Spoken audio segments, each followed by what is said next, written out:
Oke, bersama saya sore ini teman-teman dan sahabat diaspora dimanapun Anda berada. Saya ditemani Bang Ben, Selamat sore. Presiden Diaspora Australia, dan diaspora kita yang sedang berada di sini, Stephen Lim.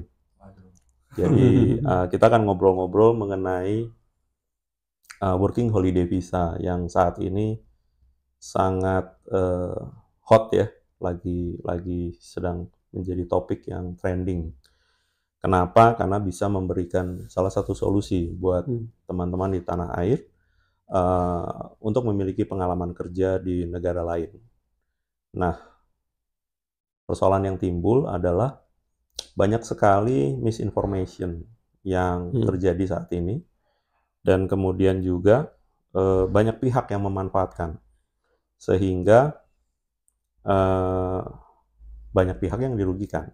Dan kerugian ini juga akhirnya kembali lagi harus ditanggung oleh teman-teman yang Hmm. mencoba untuk memperoleh visa ini, baik mereka dalam proses maupun pada saat sudah sampai di Australia untuk menjalani atau menikmati working holiday visanya. Nah, untuk itu saya ke Bang Ben dulu. Bagaimana Bang?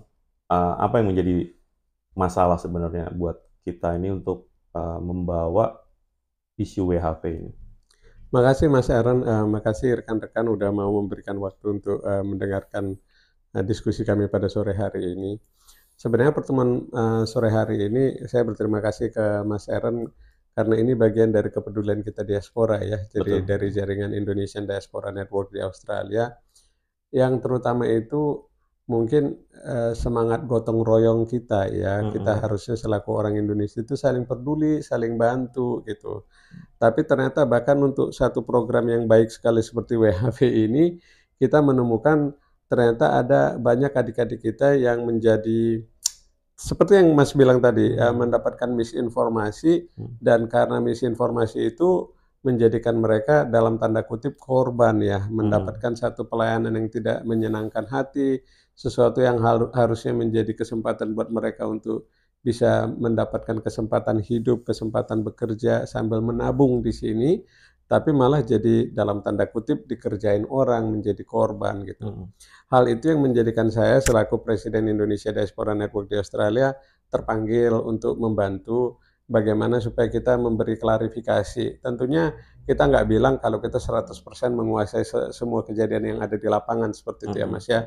Ada berapa banyak korban, ada berapa jenis skenario yang terjadi kita nggak tahu. Tapi kita hanya mengantisipasi dari garis besarnya dulu, terutama kita memberikan klarifikasi bahwa selaku diaspora Indonesia kita peduli supaya ke depannya adik-adik kita yang mau datang nggak jadi korban hal yang sama. Jadi kepedulian kita Mas, bahwasanya ada sejumlah informasi terutama untuk program yang sebenarnya bagus ini gitu ya dari Mm. WHV dari pemerintah Australia, ternyata ada pihak-pihak yang menyalahgunakan atau mengambil manfaat karena informasi yang belum sepenuhnya Mm-mm. diketahui dari sisi Indonesia, atau tadi Stephen juga menyampaikan mungkin sudah tahu tapi karena ada urgensi atau keinginan untuk segera datang ke Australia menjadikan mau cari shortcut seperti itu dan menjadikan hal-hal seperti itu yang menjadikan mereka jadi dimanfaatkan oleh orang Mm. oknum-oknum yang punya agenda tertentu seperti itu Mas. Mm. Jadi problemnya bagaimana WHV ini disalahgunakan, dan tujuan kita mengklarifikasi hari ini bagaimana supaya hal itu nggak terjadi lagi terutama untuk di Australia, secara khusus di Australia Barat Mas. Oke. Jadi kalau saya ambil yang pertama, untuk program WHV ini, Steven berdasarkan pengalamannya, apa memang ada shortcut untuk memperoleh atau bisa memperoleh visa tersebut? Ada nggak sih shortcutnya? Tidak ada shortcut. Nggak ada ya? Harus semua mengikuti peraturan, Mengikuti aturan. mengikuti aturan dan tertata kok. Hmm. Ya, Ya. simpelnya semua anak harus dapat SDWHV. Ya. Nah itu SDWHV itu dapatnya dari mana? Dari Dijen Imigrasi Indonesia. Informasinya ada di Instagram Dijen Imigrasi atau official website-nya juga. yang verified. Yang verified ya. Verified. Jadi itu bisa diambil dari Ditjen Imigrasi Indonesia, kemudian mereka apply lewat situ untuk memperolehnya. Yes. Ya, Ya. Nanti Ditjen Imigrasi sendiri itu akan mengumumkan hari di mana mereka itu buka pendaftaran dan nanti satu anak Indonesia itu bisa daftar. Tapi kuotanya terbatas. Kalau yang pengalaman saya itu ada sekitar 3.000 anak, tapi kuotanya sepertinya cuma 2.000 sepertinya. Ya mungkin ya. Saya agak lupa soalnya 2 tahun lalu. Dan itu semua harus ke Jakarta ya, atau bisa di kota masing-masing? Bisa di kota masing-masing, online. Jadi permohonannya itu online, nggak perlu datang ke sana ya? Tidak perlu, soalnya sudah pasca pandemi. Oke. Kalau yang sebelum pandemi harus interview walk-in ke Jakarta. Jakarta ya. Oh tadi Pak Aaron tanya saya. Jadi itu kalau misalnya kita apply itu, apa yang dibutuhin pada saat apply di Ditjen Imigrasi itu? Ditjen Imigrasi minta pas foto, SKCK, ya record kita sebagai warga negara baik apa enggaknya. Sama ada sedikit formalitas, kita minta sama ketua RT, ketua RW, dia juga itu ada minta. Tapi itu untuk permohonan SKCK sih. Tapi pada akhirnya kan relate ya. Dia minta kita tinggal di sana juga sebagai nggak tahu ngomongnya gimana, tapi konfirmasi lah ya sebagai warga gitu ada di situ. Ya, jadi kita minta permohonan sampai ke SKCK itu. Ya, dan itu harus yang ke, saya agak lupa, pokoknya ke provinsi Pak, Mabes. Polda ya. Harus itu. Ya. Sama minta education juga. Kita punya pendidikan ya. Pendidikan, ijazah. Waktu saya minimal D3 atau S1. Sepertinya tes English juga minta. Iya, average-nya. Average score-nya harus 4,5 ya. 4,5 juga. Ini waktu interview ya, untuk keperluan interview. Untuk SDOWAV. Yes. SDOWAV kita itu Pak bukan interview. Jadi kita itu kayak daftar. Oh baik, jadi yang penting ngelengkapin semua dokumen yang dipersyaratkan gitu. Betul, ya. Dokumennya tuh harus lengkap, harus valid, tidak boleh palsu, semua harus yang asli. Terus kita nanti upload Pak. Nah waktu tapi kita harus dapetin dulu ininya, kuotanya itu. Slotnya itu harus dapat. Jadi di situ nanti ada keterangannya lengkap. Kalau misalnya saya dapat slot, itu saya baru bisa muncul untuk registrasi. Ngerti. Dan saya masukin semua data saya, saya upload semua data saya. Nanti ada keterangannya kalau saya berhasil. Nanti beberapa hari kemudian itu saya dapat email. Dapat email, atau saya agak lupa, sepertinya saya dapat PDF langsung. Baik. Tapi itu hanya SDOWAV-nya. Nah, setelah itu baru nanti prosesnya ke apply visa ke Home Affairs. Ke Home Affairs. Nah pada saat tadi bilang kan ada kemampuan bahasa Inggris ya. Iya Pak. Nah itu yang diminta IELTS. Waktu saya itu yang diminta IELTS, tapi ketika berjalannya waktu ada perubahan aturan. Saya nggak tahu itu dari Ditjen Imigrasi Indo atau Ditjen Imigrasinya Australia. Akhirnya bisa pakai TOEIC, TOEFL, PTE, dan nanti dikonversikan. Skornya dikonversikan. Tapi tetap standarnya 4,5 untuk IELTS ya. 4,5 untuk IELTS section, writing, reading, listening, speaking. Speaking-nya. Kalau pengalamannya Mas Steven ngambil IELTS-nya di mana? Saya di IDP. Di Surabaya. Oh, cabangnya IDP mana saja boleh gitu ya? Boleh. Baik. Disclaimer dulu, ini bukan titipan promosi dari IDP-nya. Dari IDP. Kita hanya mau konfirmasi bagaimana sih caranya mendapatkan sertifikat IELTS itu secara benar gitu, supaya teman-teman juga nggak terjebak bahwa sertifikat IELTS itu bisa didapatkan misalnya dengan membeli atau online. Itu nggak pernah. Saya pernah ditawarin karena saya kan juga dulu apply sebagai waktu permanent resident kan apply sebagai skill migrant ya. Jadi pernah juga saya dengar gitu, ada yang bisa mengusahakan gitu. Tapi karena kita juga mengetahui ya lah sistem imigrasi di negara Australia ini juga memiliki satu kecanggihan ya. Jadi lupakan saja lah jalan-jalan pintas itu. Karena sudah pasti ketangkap. Jadi nggak bakalan lolos.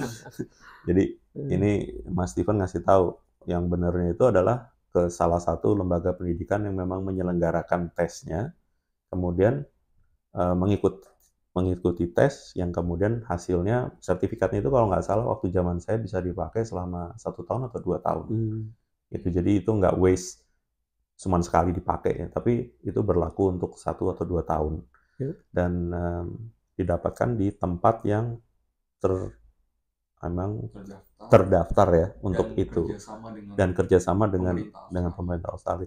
Kalau di Indonesia itu sebenarnya IELTS bisa langsung ke kedutaan, bisa search karena yang menyelenggarakan itu adalah seingat saya dulu, kalau saya waktu itu kedutaan Inggris. Waktu dulu bayarnya $100.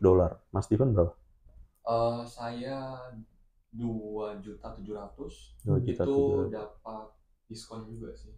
Ya dari trusted, maksudnya gimana ya ngomongnya, kayak ada lembaga edukasi juga yang memberikan diskon, tapi tetap mereka itu menyalurkan kita ke IDP. Ya, jadi tetap trusted agent dan kita tetap harus tes langsung walk-in-nya di IDP. Cuma untuk kayak dapat promo saja. Promonya. Iya, tapi bukan dari harga 3 juta normalnya tiba-tiba jadi 500.000. Enggak. 30%. Nah, kalau prosesnya setelah itu kan ke Home Affairs ya. Setelah dapat rekomendasi itu kan kita apply visanya tetap di kedutaan Australia melalui Home Affairs website. Betul. Nah, pengalamannya Mas Steven nih waktu apply ke sana itu kan ada 2 jenis visa ya yang saya temuin nih waktu saya search di Home Affairs website. Itu WHV itu ada 417 dan 462. Nah, untuk Indonesia yang mana nih? Yang 417 atau 462? Indonesia masuk subclass 462. 462. Oke. Nah, ada perbedaan mungkin di situ untuk 417-nya. Iya, 417 sepertinya lebih gampang. Lebih gampang ya. Iya. Mungkin untuk negara-negara Commonwealth kali ya, mungkin atau gimana? Tapi jelas peruntukannya bukan untuk Indonesia. Betul, mostly Europe. Mostly Europe. Tapi Jepang dan sepertinya Jepang masuk 417. Masuk ke 417. China juga 417. Wah, China udah bisa ya. Karena kalau menurut saya sih pribadi sepertinya negara-negara yang currency-nya tinggi. Iya. Pribadi ya. Sekalian mau mengklarifikasi ke rekan-rekan pemirsa. Jadi yang namanya visa itu di Australia itu ada nomor-nomornya gitu. Jadi ada jenis-jenis visa bermacam-macam. Yang tadi kita bahas itu untuk WHV ada 2 jenis nomor yang sekarang ini dialokasikan. 1417 tapi nggak berlaku buat Indonesia. Satu lagi yang 462. Jadi yang 462 yang jadi fokus diskusi kita pada hari ini. Nah, selain misalnya waktu aplikasi visa itu, apa kita mesti upload lagi semua data yang tadinya kita upload ke Dijen Imigrasi Indonesia? Yes. Ulang lagi gitu ya ke mereka ya? Ya itu mandatory. Mengulang, tapi kita harus ubah ke Inggris. Oh iya. Bukan ke Dijen Indonesia. Jadi waktu kita apply ke Australia, teman-teman harus mengupload yang sudah ditranslate ke bahasa Inggris. Jadi misalnya ijazahnya, kemudian SKCK-nya kalau ya gitu-gitu. Itu semua harus ditranslate ke bahasa Inggris, kecuali sertifikat IELTS karena sudah bahasa Inggris. Correct. Jadi semua dokumen yang tidak berbahasa Inggris harus ditranslate. Harus ditranslasi dan diverifikasi. Betul. Harus ada yang memverifikasi gitu atau cukup yang ditranslasi saja. Kalau menurut pendapat, kalau seingat saya itu mereka hanya menerima namanya naati translation, That's right. translator ya. Yeah. Kalau saya pribadi, saya kurang paham yang naati itu, tapi saya ke penerjemah tersumpah. Yeah. Jadi tetap legal. Itu ada listnya gitu. Saya kurang paham list apa tidak, tapi saya memang pada akhirnya kayak mostly anak-anak pakai itu, saya juga follow. Tapi kondisinya saya pilih itu yang juga ada kantornya jelas di Surabaya juga. Jadi saya bisa datang ke kantor. Betul. Ya, dimana saya di situ ya saya berusaha datangi. Supaya jelas gitu. Betul ya. Kenapa? Karena ini juga salah satu yang mungkin teman-teman harus agak hati-hati ya. Kenapa? Yang kalian translate itu adalah data yang berhubungan dengan diri kalian. Jadi kalau yang translate itu dia bisa aja mengcopy kemudian menjual data itu. Nah ini kalau mereka translator yang disumpah, mereka sudah jelas tercatat ya.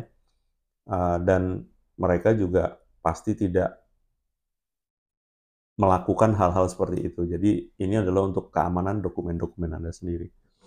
Nah setelah upload itu ada apa, tes lagi atau kesehatan atau kesehatan. Kalau lulus kesehatan atau gimana? Apa harus masukin kesehatan bareng waktu apply atau nunggu? Jadi kita kalau ya saya coba bantu runtun. Setelah dapat SDWAV itu kita bikin create email account. Dari home office. Kita setelah create kita masukin semua data kita. Setelah kita submit, itu baru muncul kita punya Hub ID. Hub ID itu untuk medical check-up-nya kita. Dan itu kita harus ke rumah sakit yang jelas ditunjuk lah ya. Betul, kerjasama dengan pemerintah Australia. Betul. Nah, setelah itu nanti itu masa tunggunya tuh saya kurang paham, mungkin relatif masing-masing orang. Tapi yang pasti tidak boleh ada DBC. Baik. Itu concernnya Australia. Nah, jadi kalau ada indikasi itu biasanya nanti diminta untuk medical check-up ulang. Gitu. Kalau yang sudah lolos, sudah finalis, itu baru tinggal tunggu visa sampai granted. Dan granted itu time frame-nya beda-beda. Jadi ya itu yang proses yang granted itu sepertinya titik yang dimana anak-anak itu banyak stres. Karena kayak pasti nggak pasti, cuman banyak yang bilang kalau sudah sampai titik tinggal menunggu granted itu kemungkinan pasti lolos, maksudnya pasti disetujui. Hanya soal waktu aja.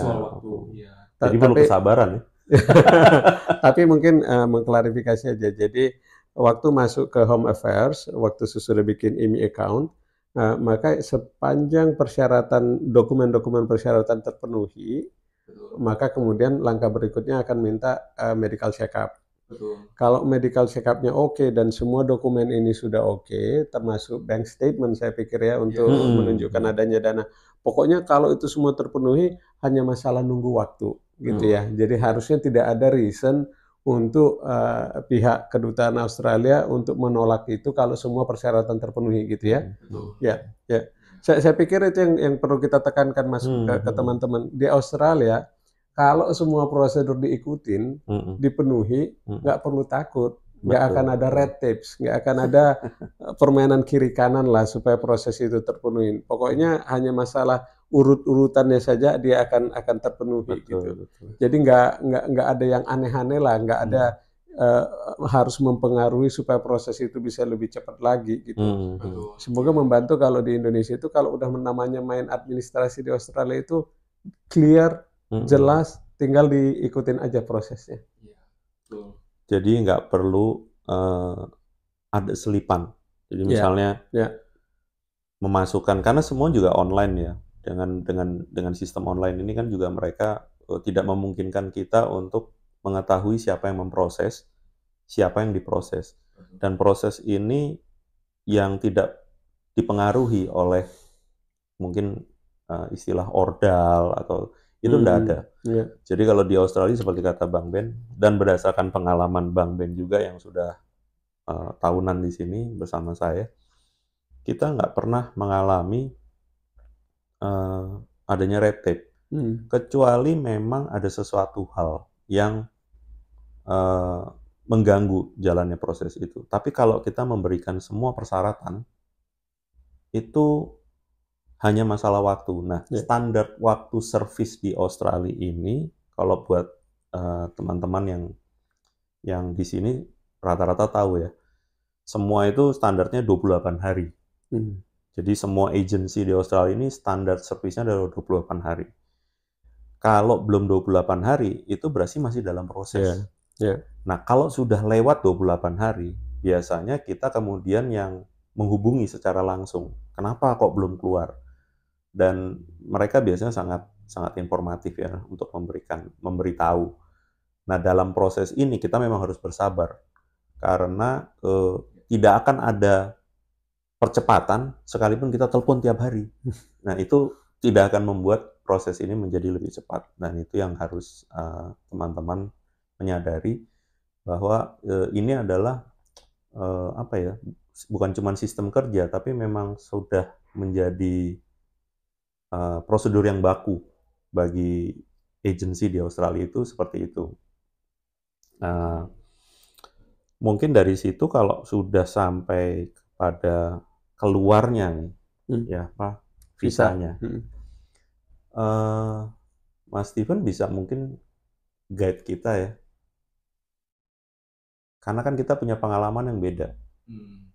Apa sih yang membuat Mas Steven ini setelah itu kemudian kan pasti beli tiket, pamit sama keluarga, kemudian memilih state kan?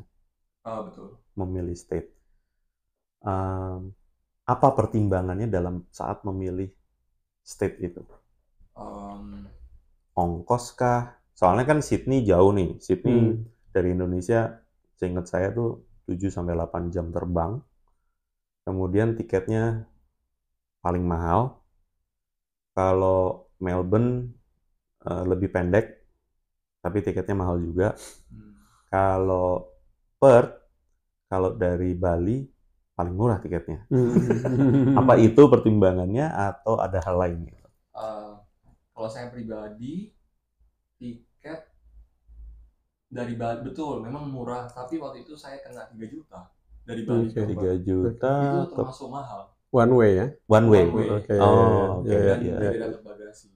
Nggak dapat bagasi. Iya, mahal itu. Tapi mahal. saya anggap jadi pengalaman apa-apa. Tapi pertimbangan saya pilih Stanford itu soalnya jamnya di sini cuma beda 1 jam. Karena saya punya orang tua di Kalimantan, jadi jamnya sama. Jadi nggak bingung buat malah jadi enak ya.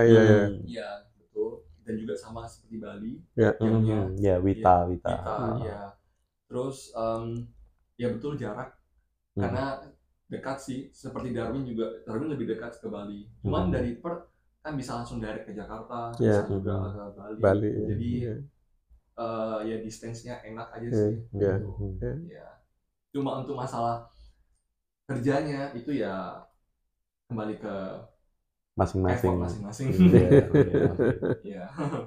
Agak susah nggak waktu nyari kerja kan belum pernah nyoba state lain nih ya, kita nggak bandingin. Betul. Cuman waktu sampai di sini, buat teman-teman diaspora di manapun, tapi juga mereka yang mau menjadi WHV, supaya tahu nih, Mas Steven berapa lama dari mulai datang sampai dapat kerja pertama. Jadi pribadi menurut pengalaman saya sudah bikin bank account Commonwealth sebelum saya terbang ke Australia. Di Indonesia. Online. Jadi saya tinggal ambil physical card-nya aja waktu saya sampai. Tapi saya harus sudah punya visa dulu ya? Betul. Betul. Oke. Betul, karena cari kerjanya itu employer mengharuskan kita punya nomor Australia sama ada bank account. Right. Ya, dan tapi TFA-nya bisa menyusul. Oke. Gitu. Untuk cari kerjanya sendiri, ya secara logika sih kita pasti kayak berusaha cari yang sebangsa. Oke. Dan saya juga berusaha secepat mungkin cari yang eligible job untuk bisa extend visa ke second year juga third year gitu. Dan rata-rata anak Indo sepertinya cari agriculture atau ya farm job gitu. Karena di sini ada agent yang Indonesia yang menyalurkan anak Indo untuk kerja di salah satu farm. Betul. Itu sih. Dan saya dari waktu datang sampai dapat job itu saya sudah call dulu waktu saya di Indo. Pakai nomor Indonesia karena kan itu juga orangnya orang Indo di sini ya. Tapi yang dan memang itu juga saya nggak tahu ini legit apa enggak, cuman saya juga ya masih kayak pertimbangan gitu. Ketika saya sudah pasti di sini dan dia minta bank account dan segala macam, baru saya mikir oke, saya coba aja gitu. Tapi benar kok yang akhirnya saya bersyukur yang saya pilih itu legit gitu. Saya dapat jobnya itu 10 hari sebenarnya. Wow, setelah datang. Datang iya. Wow, cepet. Well kan? Tapi ya itu karena udah punya planning tadi ya. Sudah punya planning, tapi rata-rata anak Indonesia itu masih belum paham kalau kerjanya itu mungkin harus yang lebih fisik ya. Ya jadi kayak maksudnya kayak berbeda gitu. Mungkin mereka occupation di sana kerja kantoran, ya tiba-tiba di sini langsung berubah gitu. Jadi memang mungkin harus dipersiapkan, diberitahu kalau memang pekerjaan untuk extend visa yang eligible itu rata-rata spesifik jobnya itu physical job. Betul. Tapi memang ini kalau kita balik ke tujuan dari diskusi kita hari ini, Mas, saya pikir kalau kita lihat mata rantai dari proses untuk mendapatkan visanya gitu kan ya. Tadi kan kita ngomong sebenarnya prosesnya sendiri clear gitu ya. Terus masalahnya di mana? Kenapa kita sampai harus ada diskusi hari ini kan gitu.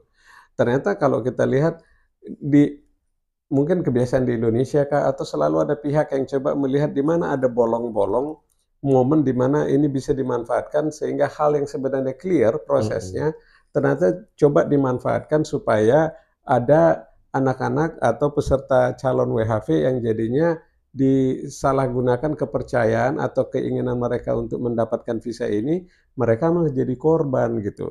Dari semua titik ini saya pikir salah satunya itu adalah yang di depan nih. Sudah langsung ngejanjiin, ada oknum-oknum atau bahkan mungkin influencer tertentu yang kemudian sudah menjanjikan semuanya indah, semuanya gampang, tinggal apply saja untuk working holiday visa, kamu pasti bisa langsung dapat kerja. Apalagi kalau sudah ngejanjiin nanti tabunganmu sekian, nanti bisa bangun rumah, bisa bikin usaha, langsung ngejanjiin seperti itu. Padahal maksud kita kalau bisa tetaplah untuk jadi punya effort untuk mencari informasi seperti itu. Dan meski ini prosesnya clear, tapi jangan hanya ngelihat yang indah-indahnya saja gitu. Tetap ada effort yang perlu diperlukan. Itu yang pertama. Terus yang kedua, dari proses untuk SDWHV-nya sendiri, kelihatannya ada yang istilah menggunakan ordal seperti itu ya. Ada hal-hal yang ternyata orang-orang menyalahgunakan aspek itu juga. Mungkin Stephen nanti bisa tambahkan. Terus yang ketiga saya pikir masalah IELTS. Ada yang kemudian sampai bikin ijazah IELTS palsu ya, sampai dia beli ijazah IELTS tanpa memahami bahwa itu sebenarnya akan diperiksa, nah malah jadi gagal nanti. Di bagian yang dari Home Affairs saya pikir nggak akan bisa dimain-mainkan lagi ya, karena itu dijalankan pemerintah Australia. Di akhirnya ini sekarang yang kemudian saya pikir ada orang yang memanfaatkan gitu ya. Dia bilang kami bisa menjanjikan kerja ke kamu gitu. Dianggap begitu datang langsung bisa dapat kerja, padahal ada kita yang kita dengar datang ke sini ternyata kemudian nggak ada informasi, nggak disiapkan untuk nyari kerja sampai berbulan-bulan harus ngeluarin biaya sendiri, kasihan. Padahal harusnya bisa disiapkan lebih baik, malah jadi sekarang dia kehilangan duit, sudah ada berapa besar modal dari Indonesia yang dia hilangkan. Jadi mungkin hal seperti itu Mas yang saya berharap kalau bisa kawan-kawan pemirsa bisa belajar selalu check and recheck informasi itu. Prosesnya sendiri clear, tapi kalau sudah ada yang punya niatan-niatan yang aneh-aneh ya tetap harus waspada juga. Betul.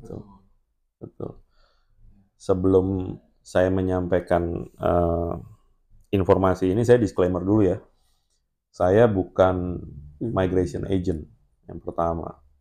Saya belajar migration law tahun 1999 ya di Sydney. Tapi mengerti dasar daripada hukum imigrasi di Australia. Yang mau saya sampaikan itu adalah ada satu hal yang immigration itu sangat concern. Nah, persyaratan yang diminta oleh imigrasi terhadap semua subclass visa pada saat orang itu melakukan aplikasi. Namanya bona fide. Istilah bona fide ini adalah yang kadang-kadang di-skip ya. Nah, istilah bona fide itu, walaupun kita misalnya apply turis visa ya, turis visa itu kita harus bona fide turis visa.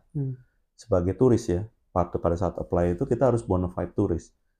Maksud bona fide itu adalah kita genuine. Kemudian kita juga memenuhi semua persyaratan. Jadi misalnya uang, kemudian kita memang sudah merencanakan tujuan, dan pada saat kita aplikasi tidak melakukan satu kebohongan. Nah, kalau sampai itu tidak dipenuhi, Anda sebenarnya sudah gagal untuk memenuhi persyaratan yang diminta oleh hampir semua subclass visa ini, yaitu Anda adalah genuine dan bona fide. Nah, ini yang kadang-kadang dilupakan. Jadi dalam proses itu tolong dihindari. Seperti misalnya yang menjadi pengalaman saya dan kebetulan ini dialami oleh teman ya, yang teman istri. Itu mereka dijanjikan pekerjaan pertama, dijanjikan tempat tinggal, kemudian dijanjikan bisa datang sebagai suami istri, ya kan? Nah, itu yang dijanjikan. Kemudian mereka juga otomatis akan diurus dari mulai visanya di Indonesia, kemudian sampai dengan di sini.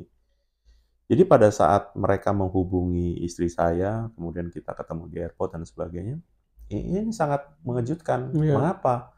Karena setelah saya periksa dari hasil pembicaraan, yang bersangkutan datang dengan visa turis. Ya, turis visa itu nggak bisa untuk kerja. Itu yang pertama. Boleh datang suami istri, boleh, namanya turis, mau bawa anak, bawa orang tua silahkan. Tapi untuk kerja nggak bisa. Kemudian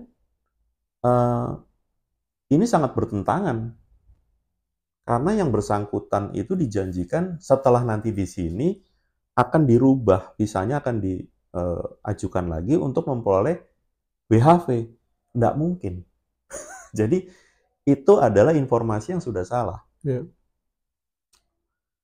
Persyaratan WHV itu selain usia ya, tertua adalah 30 tahun, 18 termuda, kemudian berpendidikan minimum D3 atau S1, atau cuti kuliah, ya kan? Kalau sudah dalam kondisi kuliah, dia menunjukkan bahwa dia cuti kuliah S1-nya. Mereka nggak bisa suami istri, jadi tidak bisa membawa istri atau anak. Jadi kondisinya waktu dia datang, kalau dia sudah menikah itu hanya sendirian.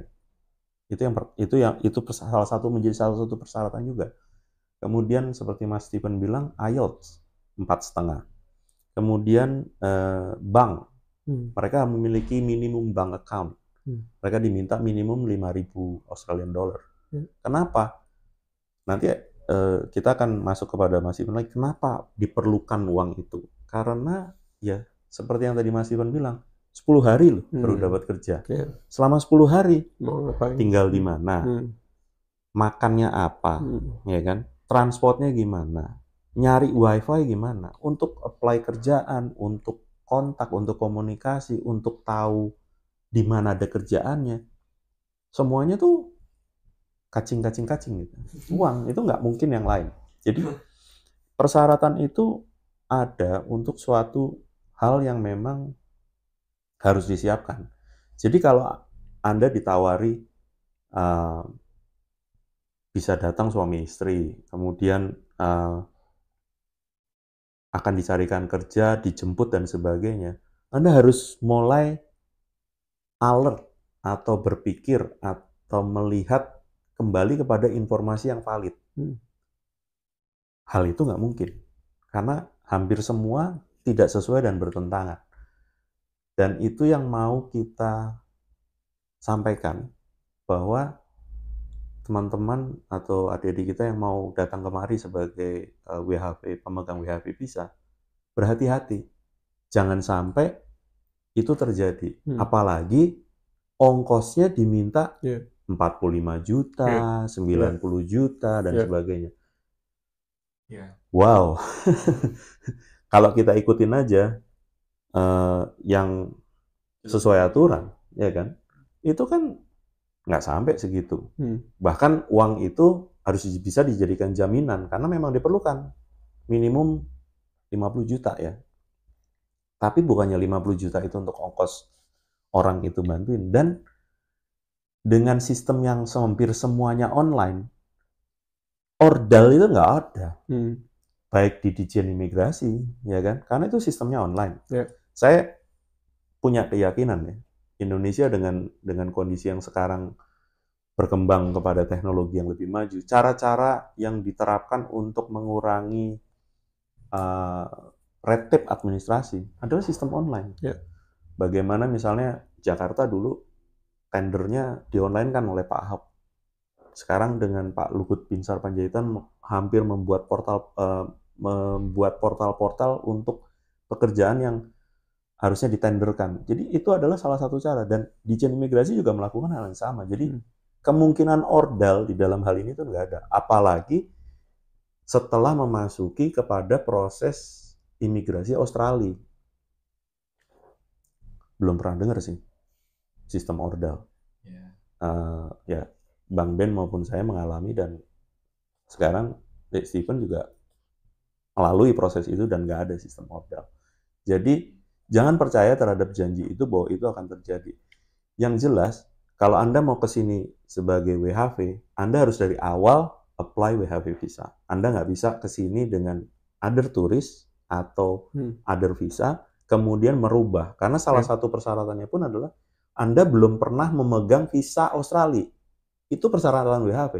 Anda ke websitenya homeoffair.gov.au, Anda cari subclass 462, itu akan ditulis. Kalau belum bisa baca itu, Google deh, pakai bahasa Indonesia, apa sih persyaratan WHV? Pasti ada di situ, di Google akan menyampaikan juga bahwa salah satunya adalah belum pernah memperoleh visa lain gitu. Nah, itu informasi yang kita pengen sampaikan supaya teman-teman jangan terjebak. Jangan percaya deh. Ini contohnya udah di sini, nggak pakai gitu-gituan, nyampe dan udah ngalamin, susah. Nggak apa-apa, sabar, pasti bisa. Karena semuanya ngikuti aturan, dan baik pemerintah Indonesia maupun pemerintah Australia dalam hal ini sangat terbuka dan transparan dengan sistemnya, sehingga nggak ada lah red tape itu. Yang diperlukan adalah dokumen yang komplit dan kesabaran, kemudian mengikuti semuanya. Mudah-mudahan kalian bisa sampai ke Australia dengan visa WHV. Saya mau balik lagi ke Stephen. Saya dengar kamu punya pengalaman yang nggak sesuai lah ya dengan harapan gitu, karena sampai ke sini kemudian ternyata tidak memperoleh seperti yang diekspektasikan, bahwa orang Indonesia akan membantu orang Indonesia juga gitu kan. Tapi kita nggak mau juga berprasangka buruk terhadap orang Indonesia, karena banyak sekali sebenarnya orang Indonesia yang di sini yang terbuka tangan ya, dan membantu teman-temannya atau adik-adik yang datang kemari untuk mengambil pengalaman itu ya. apa sih yang bisa diambil dari peristiwa yang kamu alamin, di mana selain merugikan secara material, membuat moral jatuh, kemudian memberikan cuman beban pikiran, apa yang bisa disampaikan buat teman-teman WHV lain ataupun mereka yang mau datang ke sini sebagai WHV? Apa sebenarnya yang yang Steven yang bisa sampaikan supaya mereka itu pada saat kemari itu pertama nggak ngalamin apa yang Steven alami, kedua juga apa ya, siap gitu, siap itu dalam arti dalam tanda petik ready gitu untuk bisa menerima kondisi yang sangat jauh berbeda dengan Indonesia. Kalau saya lihat pribadi, anak-anak Indonesia itu sekarang sebenarnya pintar-pintar. Cuman kan pasti kan karena persyaratan harus well educated. Jadi pasti semua bisa double check semuanya. Cuman kadang memang desperate. Jadi kayak akhirnya mau cepat dan kadang kan kayak mungkin susah, jadi kayak mentalnya agak jadi kayak nggak stabil kan jadinya gitu. Ya kalau menurut saya sih yang tadi saya bilang literasinya harus di-improve sih mungkin ya. Kayak tadi kan ini kan pasti kayak logiknya barrier language ya. Kayak kadang kita nggak confidence gitu kan. Pada akhirnya kita cari, bukan berarti saya tadi bilang mostly cari agent atau employer yang Indonesia juga, itu saya cari shortcut bukan, tapi kan kita kan cuma mikir logiknya kalau sesama Indo tadi kan pada akhirnya saya mikir saya trust gitu loh. Nah saya juga nggak tahu ini benar apa tidak, tapi kan saya kalau nggak saya coba saya nggak tahu kan. Nah pada akhirnya kebetulan employer saya pertama itu orang Indonesia dan untungnya legit. Nah cuman mungkin kita kan kalau kerja kan juga sama berbagai macam orang ya, maksudnya dari berbagai negara. Jadi ya kita harus improve kita punya bahasa sih. Itu yang tadi saya bilang. Jadi kalau kita confidence, kemungkinan kita dibohongi, ditipu itu juga lebih kurang kayak gitu. Ya, makanya tadi kan berhubungan sama literasi juga kan. Karena kan pada akhirnya yang saya tangkap itu Working Holiday Visa ini adalah program bilateral antara Indonesia dan Australia untuk anak-anak muda yang under 30, maksimum 30. Jadi kan ya harusnya saya nggak tahu tujuannya anak-anak tuh bagaimana, tapi kalau saya pribadi saya apply Working Holiday itu untuk balance working and life balance. Jadi jadi saya maksudnya di sini ada yang lain juga mikirnya working hard. Ya saya itu nggak apa-apa, masing-masing ada goalnya, ada yang penting semua respect kayak gitu. Cuman kan ya itu karena mungkin kerja bisa, tapi karena literasinya kurang, pemahamannya kurang, akhirnya kayak dibohongi dan segala macam kayak gitu. Jadi kayak dimanfaatkan kayak gitu bahasanya. Ada yang underpaid juga, gitu, nggak mengerti tentang kayak salarynya anak WHV itu segini seharusnya yang standar kayak gitu sih. Itu saya juga pernah ngalamin kayak gitu. Ya tadi saya berjelas ya itu literasinya sih kayak gitu. Itu kayaknya yang pertama. Terus yang kedua ya saya nggak bilang semua Indo itu buruk ya di sini ya, maksudnya semua orang Indo buruk, tapi kan karena saya kena pengalaman yang kebetulan buruk sama orang Indo, jadi kan saya lebih trust isunya jadinya ke Indonesia kayak gitu. Karena kan mereka ngambil trustnya saya kayak gitu. Jadi ya kalau saya bilang tetap double check sih gitu. Memang lebih enak sih komunikasi sama orang Indo, saya akui. Cuman ya kita kan logikanya kan tetap stranger ya. Kayak kita ketemu di sini baru juga gitu. Dia nggak tahu kita nggak tahu dia kayak gitu sih. Kita harus tetap double check sih. Bukan berarti kita nggak percaya, tapi kita ya harus tahu gitu kalau ini tuh legit apa enggak gitu. Kalau mau ambil risiko ya nggak apa-apa. Kayak gitu sih. Oke. Ya, gitu. Mungkin Bang Ben ada yang mau ditambahkan? Kalau dari saya, jadi setelah mendengar yang Stephen alami dan juga kayak temennya Mas Aaron tadi, saya terpikir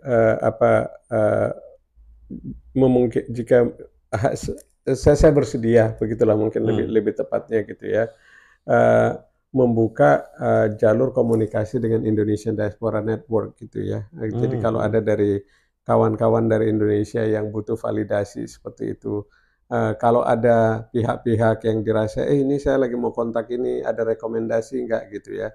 Tentunya akan lebih baik kalau memang mengontak atau mendapatkan rekomendasi dari yang sudah ada di Australia gitu ya. Kalau kawan-kawan nggak punya, saya terbuka untuk coba kontak Indonesia Diaspora Network di Australia. Nanti detail saya bisa diberikan mungkin di link yang ada di podcastnya nanti. Silakan kontak saya. Tapi juga saya bersama-sama dengan rekan-rekan seperti Mas Aaron. Yang jelas kita punya jaringan sesama orang Indonesia sehingga kita bisa validasi. Kalau emang ada orang-orang yang mungkin punya niatan-niatan yang punya agenda tersendiri lah, dan daripada untuk kemudian mau membantu kita sesama orang Indonesia gitu. Tapi saya setuju bahwasanya kalau bisa, saya berharap soal percaya sama orang Indonesia itu tetap kita bisa jaga. Kami mau membantu supaya kita bisa pilih orang-orang yang bisa dipercaya. Gitu. Dan mungkin cuma mau info sih, yang paling menyedihkan itu yang melakukan hal buruk ke kita tuh malah senior kita yang working holiday juga, yang ex working holiday. Jadi itu ya bikin trauma ya pasti. Ya, karena kan kita kan mikir, oh mungkin dia bisa membimbing kita di sini, ya maksudnya kayak kita innocent lah, ngapain juga, kita masih bingung, kita nggak pernah ke Australia gitu kan. Tapi kok malah dimanfaatkan seperti itu untuk kepentingan pribadi, seperti itu sih. Mungkin opsi lainnya kalau begitu ini ya, saya nggak keberatan untuk coba menjajaki dengan KJRI. Mungkin dibikin semacam, saya nggak tahu, dalam tanda kutip penyuluhan barangkali, atau melakukan sesi bersama adik-adik WHV seperti itu ya. Mungkin kalau sekali 6 bulan mungkin terlalu lama ya. Nanti kita akan coba rekomendasikan ke KJRI lebih sering gitu ya. Sehingga informasi seperti ini bisa divalidasi. Even kalaupun kejebak, nggak terlalu lama nunggu klarifikasi itu gitu. Betul. Kalau saya boleh jujur, memang kita pasti kita well educated semua dari Indonesia. Tadinya saya bilang kan very language, jadi kan kita kayak agak khawatir kan di sini bagaimana ya. Akhirnya kita cari yang sebangsa kan, supaya kita lebih merasa secure, kita lebih aman. Tapi akhirnya kadang yang sebangsa itu yang malah lebih gampang memanfaatkan kayak gitu loh. Dan memang benar pada akhirnya anak-anak Indo yang sampai sini itu entah kenapa kita kayak hilang arah gitu sih, pribadi ya itu. Jadi kayak kita bingung sebenarnya ini kemana ya gitu. Padahal sebenarnya mungkin logikanya ya harusnya ke embassy atau gimana, tapi kan tidak ada yang bilang kayak kalau kamu sampai kamu harus coba kamu registrasi, kamu harus, saya kurang paham apa itu yang disebut Pak, kalau kita ke embassy kita harus lapor diri. Dan kalau berjujur sampai sekarang saya belum lapor diri. Tapi maksudnya ngerti. Cuma masih pribadi kayak saya bingung karena waktu saya sampai itu tidak ada penyuluhan kayak anak Indonesia nih kalau ada apa-apa nanti harus lapor diri. Ya gitu, cuma mikirnya kita working holiday, kita sudah sampai di sini, kita sudah aman, kita tinggal cari kerja dan holiday explore kayak gitu. Padahal di balik itu kita harus ada asuransi, kita ada spend lagi asuransi, kita harus spend lagi hal-hal lain lah ya pokoknya supaya kita lebih secure di sini. Seperti itu. Ya habis ini nanti saya lapor diri. Well done Mas Diman. Mungkin nggak ya untuk diaspora punya satu channel gitu atau satu unit kecil di state, karena kan di hampir setiap state ada ya. Jadi yang bisa menjadi titik kontak gitu ya, karena sama-sama masih masih generasi muda semua nih, gitu kan. Jadi mereka di-share. Kalau ngomong mungkin ke konsulat atau ke konsulat masing-masing, walaupun mungkin itu tugas, itu pasti ya mereka harus memberikan itu perlindungan dan informasi yang tepat, tapi mungkin agak segan kali ya, kalau karena lebih formal gitu ya. Tapi kalau dengan diaspora, Indonesian Diaspora Network, mungkin nomornya bisa kita share, kemudian mereka juga ada yang mau bantu gitu ya. Just verification gitu. Kita baru datang nih, kita mesti ngapain gitu. Atau mungkin bahkan kita buatin fact sheet aja gitu ya. Fact sheet, kalau datang sini perlu nggak sih kita bikin MyGov misalnya? Itu pertanyaan yang paling gampang ya. Jadi ada beberapa teman datang ke saya itu ada di diaspora, bahkan yang studi di sini, itu mereka bikin MyGov.